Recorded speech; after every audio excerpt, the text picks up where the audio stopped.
Hi guys, welcome back to my channel. Hope आप सभी बहुत अच्छे से होंगे।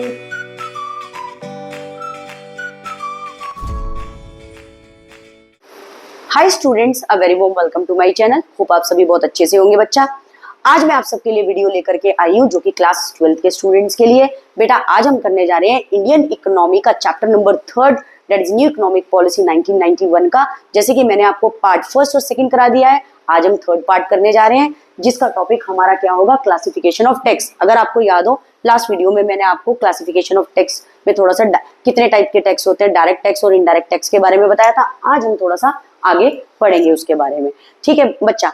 और मैं आप सभी को यही बात कहूंगी, वीडियो को एंड तक जरूर देखना। जो चैनल पे नए हैं जल्दी से सब्सक्राइब कर दीजिए, बेल आइकन बटन प्रेस कर दीजिए और इस वीडियो को अपने फ्रेंड्स के साथ जरूर शेयर करिएगा। चलिए स्टार्ट करते हैं फिर हम आज का टॉपिक जो कि है क्लासिफिकेशन ऑफ टैक्स। अगर आपको याद हो, मैंने लास्ट वीडियो के अंदर आपको ये टॉपिक कराया था क्लासिफिकेशन ऑफ टैक्स। उसके अंदर मैंने आपको डायरेक्ट टैक्स और इनडायरेक्ट टैक्स के बारे में बताया था। डायरेक्ट टैक्स के बारे में बताया था, डायरेक्ट टैक्स जिस पे लगेगा वही उसका बर्डन बियर करेगा और ये शिफ्ट नहीं करा जा सकता है, जैसे income tax. Indirect tax goods and services tax होता है, जीएसटी होता है और लगता भी गुड्स एंड सर्विसेज पे है। इसका बर्डन आप शिफ्ट कर सकते हैं अदर पर्सन पे। इसका बहुत अच्छा एग्जांपल बर्थडे वाला मैंने आपको दिया था। अगर आपने को नहीं याद है तो सेकंड पार्ट की वीडियो जरूर देखें। चलिए अब आगे देखते हैं। नेक्स्ट है आपका प्रायर टू लिबरलाइजेशन। देखिए बेटा, प्रायर टू लिबरलाइजेशन, जब से पॉलिसी लिबरलाइजेशन की नहीं आई थी, प्रायर मतलब पहले, 1991 से पहले, tax structure was quite complex. Quite complex का मतलब क्या हो गया, मुश्किल था बहुत ज्यादा tax structure. And tax rate were quite high, tax rate बहुत ज्यादा हाई थे। High tax rate include tax Avision, ठीक है, कॉजिंग लॉस ऑफ रेवेन्यू। अब टैक्स रेट बहुत ज्यादा हाई होने के कारण हम सारा का सारा प्रॉफिट क्या था, causing loss of revenue to the profit, sorry, loss of revenue to the government. अब क्या चीज हो रहा था, इसका कारण से क्या हो रहा था, जब टैक्स रेट बहुत ज्यादा बढ़ाया जा रहा था तो रेवेन्यू बहुत ज्यादा लॉस हो रहा था, प्रॉफिट बहुत ज्यादा कम हो रहा था। किसका, गवर्नमेंट का। कैसे हो रहा था, देखो, फॉलोइंग लिबरलाइजेशन इनकम टैक्स, जब लिबरलाइजेशन को फॉलो करा गया, income tax and corporate tax have gradually been reduced. देखिए, इनकम टैक्स, जैसे किसी पर्सन की इनकम हो, सपोज करो मेरी इनकम 2 लाख रुपीज है, जस्ट एन एक एग्जांपल, तो उसके अंदर जो टैक्स मेरे पे लगा था वो पहले के टाइम पे, जब तक लिबरलाइजेशन पॉलिसी नहीं आई थी, बहुत ज्यादा लगा हुआ था। लेकिन क्या था, जब लिबरलाइजेशन पॉलिसी आ गई 1991 पॉलिसी के अंडर, न्यू इकोनॉमिक रिफॉर्म्स के अंडर, तो उसके अंदर सबसे पहला काम क्या करा गया है, इनकम टैक्स और कॉर्पोरेट टैक्स क्या कर दिया गया, कम कर दिया गया। Indirect tax structure also been removed to establish a common national market for goods and service. Indirect tax structure भी कहीं ना कहीं क्या कर दिया गया, रिफॉर्म्ड कर दिया गया। हाँ, चेंजेस लेकर के आए हैं उसके अंदर, ताकि एक कॉमन नेशनल मार्केट किसके लिए बनी रहे, गुड्स एंड सर्विसेज के अंदर। क्यों, तभी तो जीएसटी आ गया था, ठीक है। अब जीएसटी किस लिए लेकर आया था, वेट में अगर आपको याद हो, हर स्टेजेस पे क्या चीज लग रहा था, टैक्स लग रहा था। बाद में क्या चीज आ गया, हाँ, गुड्स एंड सर्विसेज पे एक ही बार टैक्स पे करना पड़ेगा, दैट इज जीएसटी। तो ये बात बोल रहे हैं, एक बार दोबारा पढ़ा रही हूँ, ध्यान से देखना, अच्छे से समझ आएगा आपको। प्रायर टू लिबरलाइजेशन, जब तक लिबरलाइजेशन नहीं थी, टैक्स स्ट्रक्चर बहुत ज्यादा क्वाइट कॉम्प्लेक्स था। क्योंकि कॉम्प्लेक्स क्यों था, क्योंकि टैक्स रेट बहुत ज्यादा हाई थे। हाई टैक्स रेट होने के कारण बेटा induced tax evasion causing loss of revenue to the government. High tax rate होने के कारण क्या चीज हुआ, बहुत ज्यादा लॉस हुआ प्रॉफिट का, जो गवर्नमेंट के पास जो टैक्स आना था, ठीक है। अब क्या चीज हुआ, टैक्स रेट बहुत ज्यादा हाई है तो वो दे ही नहीं पा रहे थे गवर्नमेंट को टैक्सेस वगैरह, जिसके कारण गवर्नमेंट को बहुत ज्यादा लॉस उठाना पड़ा। किसका, गवर्नमेंट के पास प्रॉफिट ही नहीं आ रहा था। ये देखते हुए फॉलोइंग लिबरलाइजेशन, जब से लिबरलाइजेशन फॉलो करना गया इकोनॉमी में, सबसे पहले लिबरलाइजेशन पॉलिसी ने क्या करा, इनकम टैक्स और corporate tax have gradually been reduce कर दिया गया। इनकम टैक्स मैंने बताया जो इनकम पे लगता है लोगों की। Indirect tax structure has also been reformed, इसमें भी चेंजेस लेकर के आए हैं ताकि एक कॉमन नेशनल मार्केट किसकी रहे, गुड्स एंड सर्विस। चले आगे, अब क्या चीज है, foreign exchange reforms. Foreign exchange reforms were to resolve BOP crisis in the economy. Foreign exchange reforms के अंदर क्या चीज हुआ, were to resolve BOP crisis. अब बीओपी क्राइसिस क्या था, बीओपी क्या होता है, एक रिटन डॉक्यूमेंट, एक रिटन स्टेटमेंट, जिसके अंदर हम एक्सपोर्ट और इंपोर्ट जितना भी हुआ है हम क्या चीज करें, रिटन फॉर्म में लिख करके रखें। बीओपी क्या चीज है, बैलेंस ऑफ पेमेंट, एक सिस्टमेटिक रिकॉर्ड है of all the economic transaction. Economic transaction यहाँ क्या इंक्लूड करती है, कितना एक्सपोर्ट और इंपोर्ट हुआ है उसका सारा रिकॉर्ड मेंटेन करके रखें, तो वो बीओपी कहलाया जाएगा। अब बीओपी के अंदर कुछ फेवरेबल सिचुएशन होती है, कुछ अनफेवरेबल सिचुएशन होती है। फेवरेबल क्या होगी, जहां एक्सपोर्ट ज्यादा होगा। अब अनफेवरेबल क्या चीज हो जाएगी बेटा, अनफेवरेबल के अंदर इंपोर्ट ज्यादा होगा। तो फॉरेन एक्सचेंज रिफॉर्म्स के अंदर किस चीज के लिए यूज करा गया, फॉरेन एक्सचेंज के अंदर चेंजेस लेकर के आए, न्यू पॉलिसी बनाई, रूल्स एंड रेगुलेशन बनाए, ताकि BOP crisis in the country हटा दिया जाए, ज्यादा से ज्यादा एक्सपोर्ट करे जाए। ज्यादा से ज्यादा एक्सपोर्ट करेंगे गुड्स एंड सर्विसेज का, तो हमारी कंट्री के अंदर डॉलर आएगा, जिसके कारण सबसे पहला पॉइंट क्या लिया गया, devaluation was the first step initiated in this regard. कहां पर, 1991। बेटा डिवैल्यूएशन क्या चीज होता है, अब डिवैल्यूएशन का मतलब क्या चीज होता है, हमने अपनी कंट्री के प्राइसेस गुड्स एंड सर्विसेज के, हमने अपनी कंट्री के अंदर प्राइसेस जो थे डाउन कर दिए। अगर पहले एक डॉलर, ध्यान से सुनिएगा, पहले के टाइम में अगर एक डॉलर जस्ट खरीदते थे हम 40 रुपीज का, तो अब एक डॉलर कितने का कर दिया, ₹70 का। ठीक है, तो क्या चीज हो गया, इसके कारण क्या चीज हो गया, अब अगर डॉलर एक्सचेंज करेंगे तो उन्हें ज्यादा पैसे मिलेंगे। अब ज्यादा पैसे मिलेंगे तो गुड्स एंड सर्विसेज हमारे इंडिया से ज्यादा बाय करेंगे। इसके अंदर क्या चीज हो गई, हमने अपनी वैल्यू को डिवैल्यूएशन कर दिया। किस चीज में, एक डॉलर पहले सस्ता था, अब एक डॉलर हमारे को महंगा मिल रहा है। ठीक है, अब एक डॉलर महंगा मिल रहा है तो हमारी कंट्री के अंदर जब डॉलर आएगा, ध्यान से सुनिए, तो ज्यादा से ज्यादा गुड्स एंड सर्विसेज बाय करेंगे वो। तो इसलिए हमने एक पॉलिसी चला दी जिसका नाम क्या है, डिवैल्यूएशन। अपनी कंट्री की पैसों की वैल्यू क्या कर देना, कम कर देना। अब डॉलर, ध्यान से देखिएगा, पहले एक डॉलर 40 रुपए का मिल रहा था, अब एक डॉलर ₹70 का मिल रहा था। तो फॉरेन कंट्री वाले क्या चीज सोचेंगे, गुड्स एंड सर्विसेज इंडिया से मंगाओ। क्यों, एक डॉलर के अंदर 70 रुपए का सामान आ रहा है, 70 रुपीज का सामान आ रहा है, और पहले एक डॉलर के अंदर कितने का सामान आ रहा था, 40 का। तो यानी इसमें अब क्या चीज है, डॉलर की कीमत ज्यादा है, तो ज्यादा से ज्यादा गुड्स एंड सर्विसेज एक्सपोर्ट करवाओ इंडिया से। ठीक है, तो इसके कारण क्या हुआ, India currency was devalued in relation to foreign currency. ठीक है, जिससे क्या हुआ, it implied a fall in the value of rupees. अब क्या चीज हो गया, fall in the value of rupees हो गया, से US dollar as compare to US dollar और ब्रिटिश पाउंड। ठीक है बेटा, implying that a US dollar और British pound could be exchanged for more rupees। अब क्या चीज होगा, अगर हमारी कंट्री के अंदर आएंगे वो गुड्स एंड सर्विसेज बाय करेंगे या एक्सचेंज करेंगे, तो यूएस डॉलर और ब्रिटिश पाउंड के बदले उनको ज्यादा क्या मिलेंगे, इंडियन रुपी, जिससे हमारी कंट्री के अंदर यूएस डॉलर और ब्रिटिश पाउंड ज्यादा से ज्यादा आएगा। तो ये एक स्ट्रैटेजी बनाई थी। और implying that a US dollar और ब्रिटिश पाउंड could buy, जो भी मैंने आपको बताया, मोर गुड्स, कहां पर, इंडियन मार्केट में। जैसे आपको समझाया, एक डॉलर पहले 40 का था, अब एक डॉलर के अंदर कितने रुपए का सामान मिल रहा है, उसको 70 रुपीज का। ठीक है, समझ गए। फिर है consequent, as a result on the devaluation export tended to rise. अब ध्यान से सुनिए, एज अ रिजल्ट डिवैल्यूएशन जब हुआ, एक्सपोर्ट क्या हुआ, ज्यादा से ज्यादा राइज हुआ।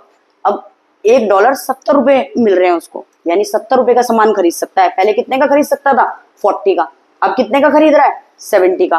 तो जिसके कारण क्या चीज हुआ, which led to a rise in the supply, that is inflow. Inflow का मतलब होता है पैसा अपनी कंट्री में आना, आउटफ्लो का मतलब पैसा जाना। तो इसमें क्या हुआ, एज अ रिजल्ट डिवैल्यूएशन होने के कारण एक्सपोर्ट ज्यादा से ज्यादा बढ़े, जिससे क्या चीज हुआ, rise in the supply, inflow of foreign currency ज्यादा से ज्यादा इंडियन इकोनॉमी के अंदर बढ़ा है। This was considered to be a significant step relating to external sector reform in the country. ये क्या चीज है, ये कंसिडर करा गया सबसे इंपॉर्टेंट स्टेप। ठीक है, significant step relating to external sector reforms in the country. External मतलब बाहर के देश से ज्यादा हमारी कंट्री के अंदर डॉलर और पाउंड है इस रिफॉर्म के अंदर। ठीक है बच्चा, बहुत अच्छा है, अच्छे से पढ़िएगा, अच्छा टॉपिक है। नेक्स्ट है आपका trade and investment policy reform. Trade and investment policy inform के अंदर क्या चीज है, trade and investment policy underwent a substantial change in the wake of liberalisation. देखिए बेटा, ट्रेड और इन्वेस्टमेंट दैट मीन बिजनेस और पैसा इन्वेस्ट करना, पॉलिसी के अंदर एक सब्सटेंशियल एकदम से चेंज आया लिबरलाइजेशन आने के कारण।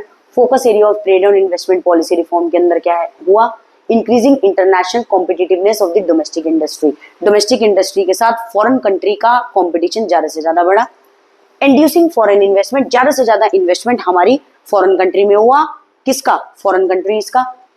Bringing efficient foreign technology into the economy. अब ज्यादा से ज्यादा क्या चीज हुआ, फॉरेन टेक्नोलॉजी हमने इंपोर्ट करवाई, क्योंकि अब हमें गवर्नमेंट से परमिशन लेने की जरूरत नहीं है, प्रोड्यूसर पैसा इन्वेस्ट करे और बाहर की कंट्री से जितना मर्जी मशीन्स वगैरह मंगा सकता है।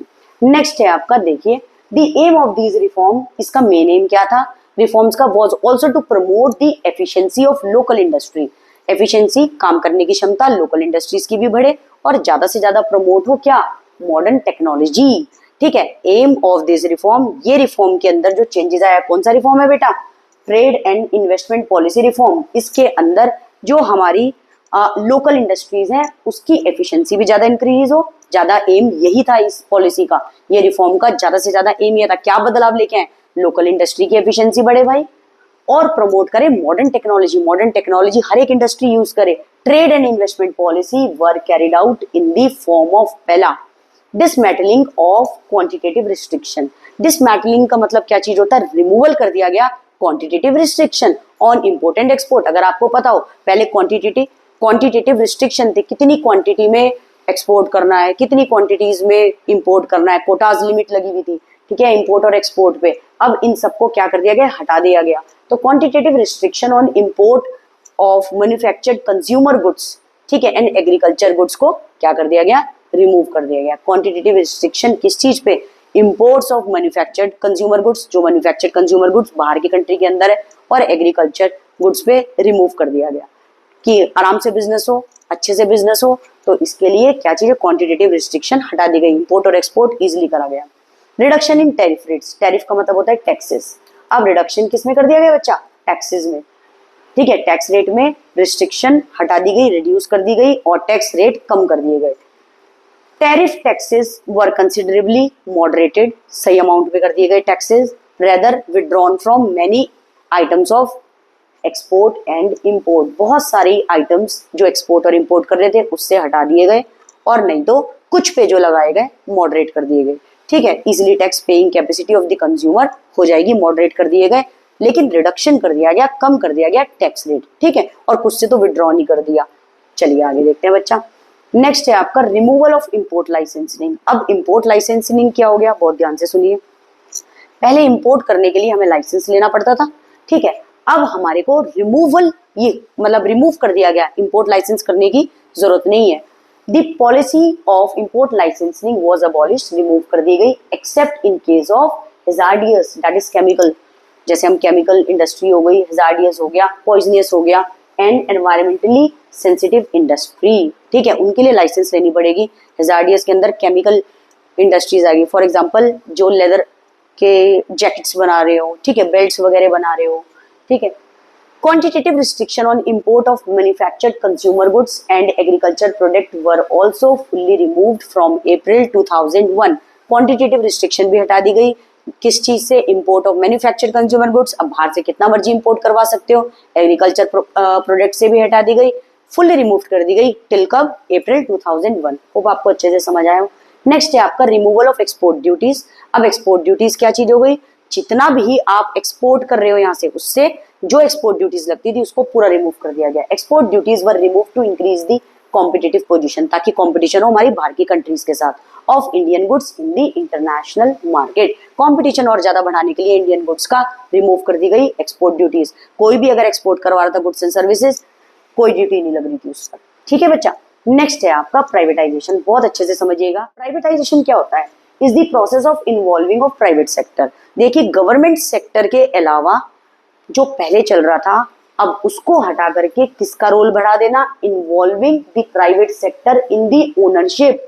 ओनरशिप के अंदर अब कौन आ गया, पहले आपका गवर्नमेंट सेक्टर था, पब्लिक सेक्टर था, अब कौन आ गया बेटा, प्राइवेट सेक्टर आ गया।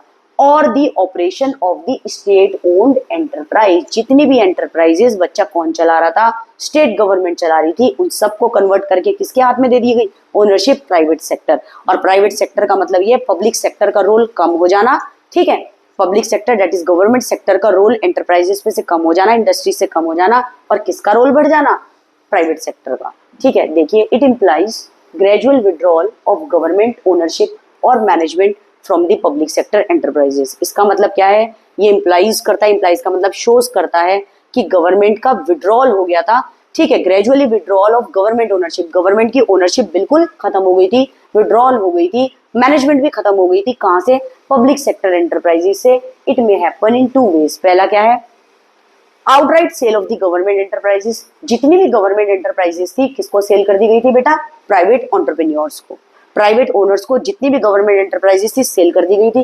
क्योंकि क्या था, करप्शन बहुत ज्यादा था, गवर्नमेंट एंटरप्राइजेस ने लॉसेस बहुत ज्यादा दिखा दिए थे, तो जिसके कारण सारा का सारा प्राइवेट एंटरप्रेन्योर्स को गवर्नमेंट एंटरप्राइजेस बेच दी गई थी।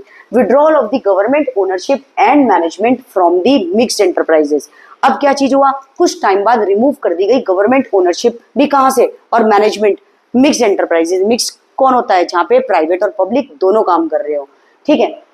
एंटरप्राइजेस, ये वो एंटरप्राइजेस है जो ज्वाइंटली क्या कर रहे हैं, रन कर रहे हैं एंड मैनेज कर रहे हैं बाय द गवर्नमेंट और दी प्राइवेट एंटरप्रेन्योर्स, ठीक है। मिक्स्ड एंटरप्राइजेस को ज्वाइंटली ओन्ड कौन कर रहा है और मैनेज कौन कर रहा है, jointly owned and manage by the कौन है, गवर्नमेंट और प्राइवेट एंटरप्रेन्योर्स, ठीक है। वहां से विड्रॉल करवा दी गया था। इसका मतलब ये है जो पब्लिक सेक्टर एंटरप्राइजेस थी वो सारी की सारी कन्वर्ट कर दी गई, ओनरशिप किसको दे दी गई, प्राइवेट सेक्टर को, और उसके बाद जो मिक्स्ड इकोनॉमी थी वहां से भी विड्रॉल कर दिया गया, रिमूव कर दिया गया पब्लिक सेक्टर को। अब कौन चला रहा था, उनको भी प्राइवेट सेक्टर। चलिए आगे, अब है आपका जर्नी टुवर्ड्स प्राइवेटाइजेशन। जर्नी देखते हैं। 1956 के अंदर क्या बना, आईपीआर, इंडस्ट्रियल पॉलिसी रेजोल्यूशन, जिसके अंदर क्या चीज हुई, ध्यान से देखिए, PSE, public sector enterprises began to play as fulcrum of growth. अब एक चीज बहुत ध्यान से देखिएगा, 1956 आईपीआर बनी जिसके अंदर पब्लिक सेक्टर एंटरप्राइजेस के अंदर क्या चीज हुआ, फेल्क्रम ऑफ ग्रोथ। इन्हीं को यही एंटरप्राइजेस चला रहे थे, पब्लिक सेक्टर एंटरप्राइजेस सभी कौन चला रहा था, गवर्नमेंट सेक्टर चला रहा था, जिसको सारा का सारा क्या चीज है, ग्रोथ का ठेका दे दिया गया था कि वो ही ग्रोथ करेंगे। लेकिन ऐसा हुआ नहीं, कुछ टाइम के बाद उसमें बहुत ज्यादा लॉस हो गई क्योंकि करप्शन बहुत ज्यादा था।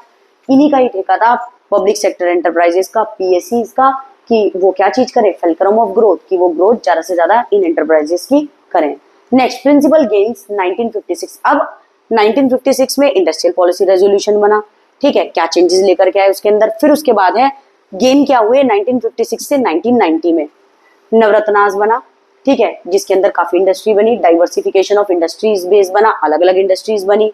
फिर उसके अंदर क्या चीज हुआ, structural transformation of the economy हुआ, increase in the percentage contribution to secondary sector, that is the manufacturing sector, industry sector के अंदर ज्यादा से ज्यादा जीडीपी रेज हुई। फिर प्रिंसिपल लॉसेस क्या हुआ, causes the needed for privatisation. अब प्रिंसिपल लॉस क्या हुआ भाई गवर्नमेंट सेक्टर के अंदर, bloating inefficiencies in production, production के अंदर इनएफिशिएंसीज आई, प्रोडक्शन उस कदर से बन ही नहीं पाया कि ज्यादा से ज्यादा हम कंपटीशन कर पाए, quality of goods and services नहीं बन पाई, लॉसेस बहुत ज्यादा हुआ। PSE as breeding centre of leakages, leakages बहुत ज्यादा हुआ, करप्शन बहुत ज्यादा हुआ, ठीक है, जिसके कारण क्या चीज हुआ, पब्लिक सेक्टर एंटरप्राइजेस के अंदर ज्यादा से ज्यादा लॉस हो गया। PSE as dead weight loss, social liability, ज्यादा से ज्यादा लॉस होने के कारण, डेड वेट लॉस का मतलब इतना ज्यादा लॉस हो गया पब्लिक सेक्टर एंटरप्राइजेस में, सोसाइटी के अंदर सोशल लायबिलिटी कहीं ना कहीं इन्हीं एंटरप्राइजेस के अंदर इतना उधार, गवर्नमेंट एक्सपेंडिचर ज्यादा बढ़ गया, रेवेन्यू का नामो निशान हट गया, ठीक है बेटा। नेक्स्ट अब आया फिर 1991, जिसके अंदर क्या चीज हुआ, प्रोसेस ऑफ प्राइवेटाइजेशन बिगेन। अब इसके अंदर 1991 जो हम पढ़ रहे हैं चैप्टर नंबर 3, ये हमारा अब तक का जो हमारे 2 चैप्टर पढ़े हैं उसके अंदर बताएं, उसकी कमियां बताई हैं, उसके गेन्स बताए हैं, आईपीआर पॉलिसी बताए, इंडस्ट्रियल पॉलिसी रेजोल्यूशन। अगर बेटा आप लोगों ने ये नहीं पढ़ा हुआ तो आप मेरी जो वीडियोस बना रखी है फर्स्ट और सेकंड चैप्टर की, वहां जाकर के इसको रीड आउट कर लीजिए, आपको बहुत अच्छे से समझ आ जाएगा। 1991 के अंदर प्रोसेस ऑफ प्राइवेटाइजेशन बिगिन हो गया था, स्टार्ट हो गया था।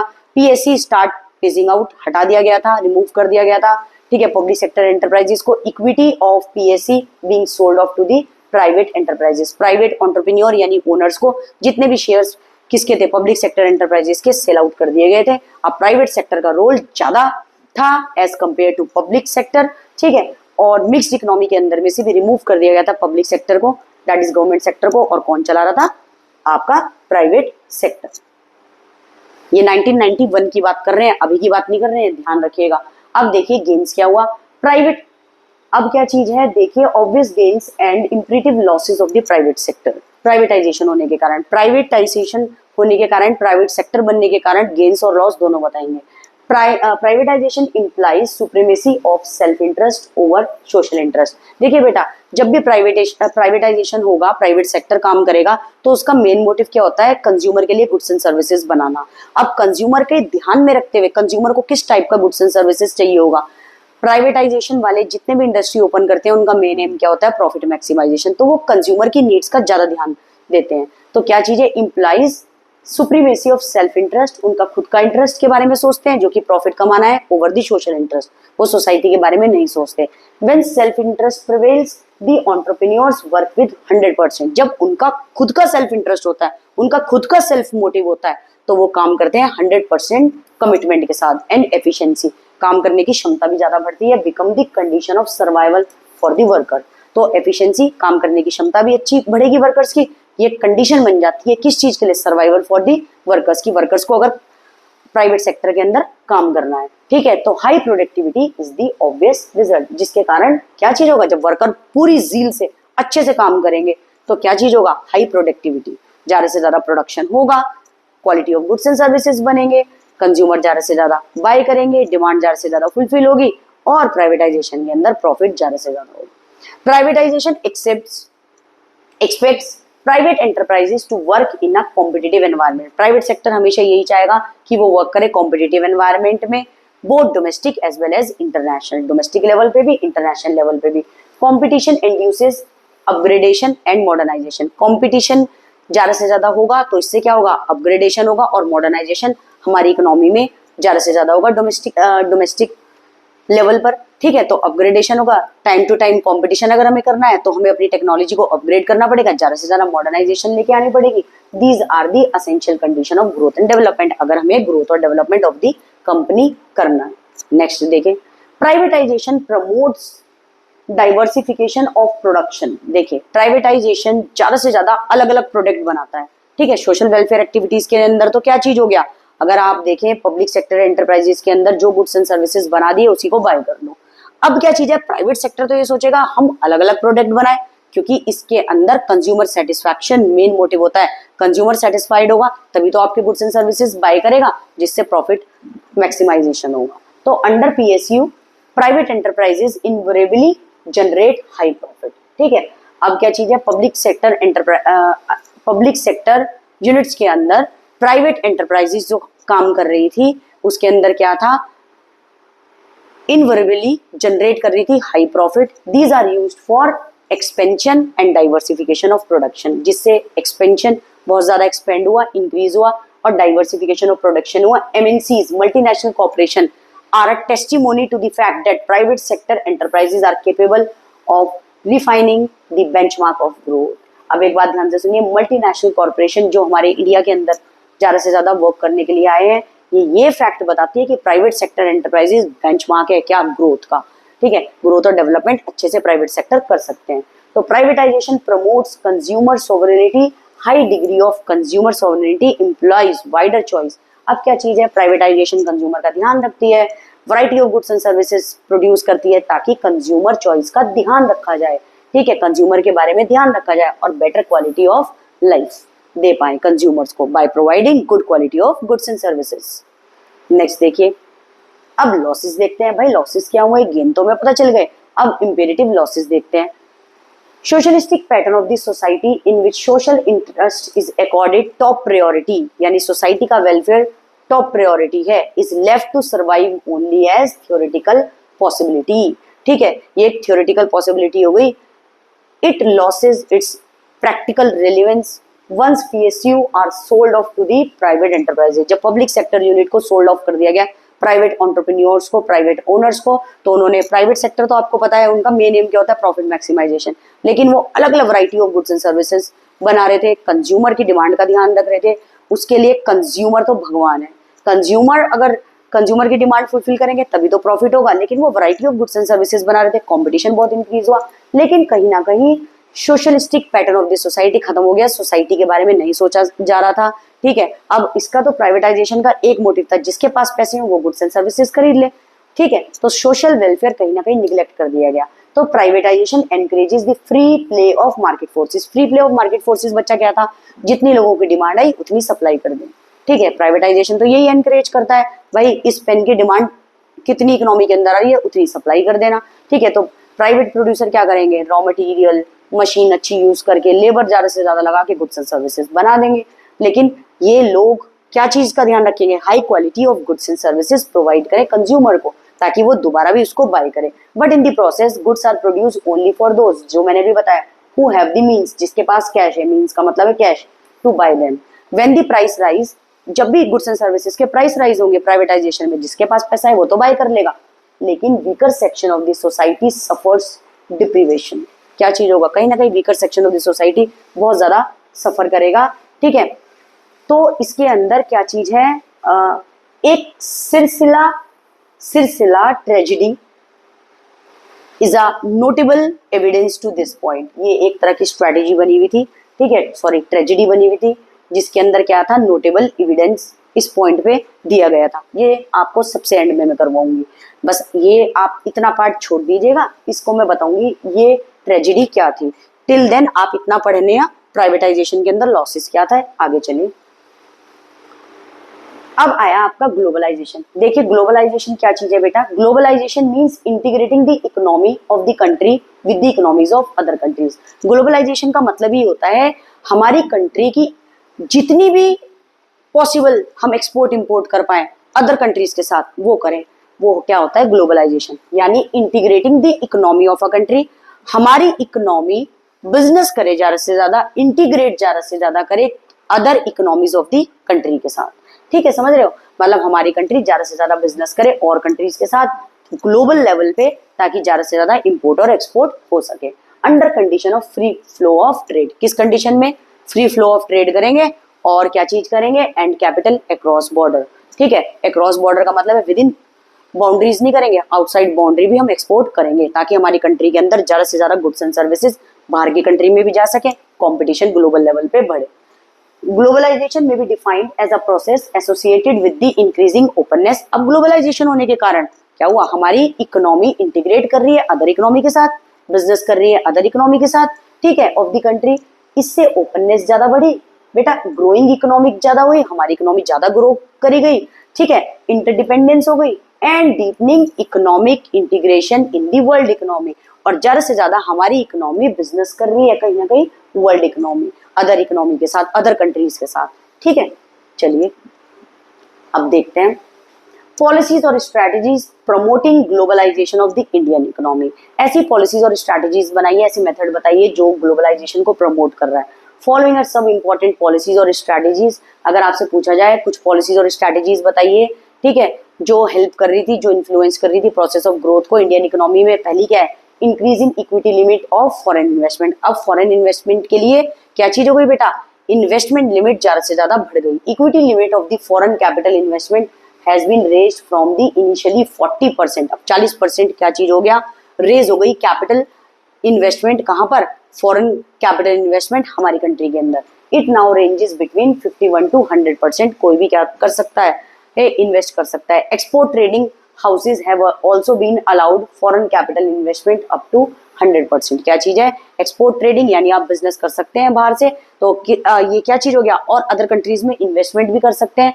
Up to the 100%। ये सारा का सारा क्या चीज मिल गया है, प्रोसेस ऑफ ग्लोबलाइजेशन के अंदर स्ट्रेटजीज थी। ठीक है, 40% से कहाँ चल 40% ज्यादा बढ़ गया है, अब आज के टाइम में ये रेंज कर रहा है 51 to 100%। ठीक है, नेक्स्ट है आपका पार्शियल कन्वर्टिबिलिटी।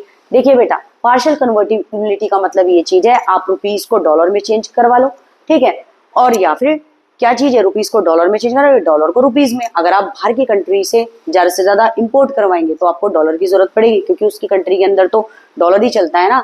तो क्या चीज है, इसके लिए कुछ बैंक्स वगैरह बने हुए हैं जहाँ पे जाके हम कन्वर्ट करवा सकते हैं, एयरपोर्ट पे भी कन्वर्ट करवा सकते हैं।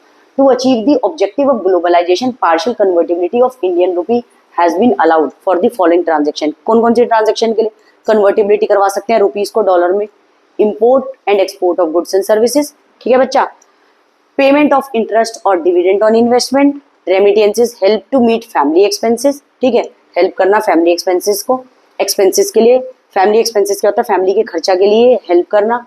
It is called partial convertibility because it is not cover capital transaction. इसको पार्शियल कन्वर्टिबिलिटी बोलते हैं क्योंकि ये फैमिली के लिए करी जा रही है, इसको हम कैपिटल ट्रांजेक्शन नहीं कर रहे हैं, क्योंकि ये कैपिटल ट्रांजेक्शन का मतलब इंपोर्ट और एक्सपोर्ट पे नहीं कराई जा रही है, ठीक है, इसलिए पार्शियल कन्वर्टिबिलिटी है। पार्शियल कन्वर्टिबिलिटी की डेफिनेशन भी लिखी है, refers to the sale and purchase of foreign currency at the market price. जितने भी मार्केट प्राइस चल रहा होगा उसके अंदर क्या चीज है, सेल और परचेज कर देना फॉरेन करेंसी को। ये क्या होगा, ये बैंक वगैरह भी बने हो जिसमें आप इजीली कन्वर्ट कर सकते हो, एयरपोर्ट पे भी कन्वर्ट कर दिए जा सकते हैं, ठीक है। चलिए, लेकिन एक लिमिट के अंदर कन्वर्ट करे जाएंगे, बहुत ज्यादा लिमिट से बाहर पैसे कन्वर्ट नहीं करे जाएंगे। नेक्स्ट है long term trade policy. In conformity with economic reforms foreign trade policy is enforced for a longer duration nearly 5 years, ठीक है। ध्यान से सुनिएगा, इन कंफर्मिटी विद इकोनॉमिक रिफॉर्म जो चेंजेस आए, foreign trade policy is enforced for a longer duration, 5 साल तक चलाइए फॉरेन ट्रेड पॉलिसी, फॉरेन के साथ बिजनेस करना। That shows that it is a liberal policy, ठीक है, liberal policy. Under this policy, अब ध्यान से सुनना, लिबरल पॉलिसी कैसे है, इस पॉलिसी के अंदर restriction and control on foreign trade have been removed. Foreign के साथ अगर आप बिजनेस कर रहे हो तो इसके अंदर रिस्ट्रिक्शन और कंट्रोल हटा दिए गए। Open competition is encourage, openly competition करिए। रिडक्शन इन टैरिफ, अब क्या चीज है, टैक्स रेट कम कर दिया in order to encourage competitiveness. Tariff barriers, tariff barriers, barriers क्या होते हैं बच्चा, हिंड्रेंस। हिंड्रेंस क्या होते हैं, रुकावटें। अच्छे से लिख दूं ताकि आपको समझ भी आए। देखिए, हिंड्रेंस क्या होते हैं बेटा, रुकावटें, ठीक है। बैरियर्स क्या होते हैं, हिंड्रेंस, डिस्टर्बेंस, हिंड्रेंस, ठीक है। तो क्या चीज है, in order to encourage competitiveness, tariff barriers को, टैक्सेस के जितने भी बैरियर्स थे हटा दिए गए। Have been withdrawn on most goods traded between India and rest of the world, जितने भी गुड्स एक्सपोर्ट और इंपोर्ट करे जा रहे थे इंडिया और रेस्ट ऑफ द वर्ल्ड के साथ। नेक्स्ट है विड्रॉल ऑफ क्वांटिटेटिव रिस्ट्रिक्शन। बच्चा जो पहले क्वांटिटेटिव रिस्ट्रिक्शन लगी हुई थी, कोटाज लगे हुए थे, कितनी क्वांटिटी में प्रोड्यूस करना है, वो सब हटा दिए गए। Since 2001 the quantitative restriction on all the import items, जितने भी इंपोर्ट आइटम्स आप बाहर से प्रोड्यूसर जैसे मशीन्स वगैरह मंगानी है, ठीक है, तो उसमें क्या चीज कर दिया, have been removed, have been totally withdrawn. This is in conformity with India's commitment to the WTO। WTO ने कमिटमेंट करा था इंडिया के साथ कि हम क्वांटिटेटिव रिस्ट्रिक्शन हटा रहे हैं।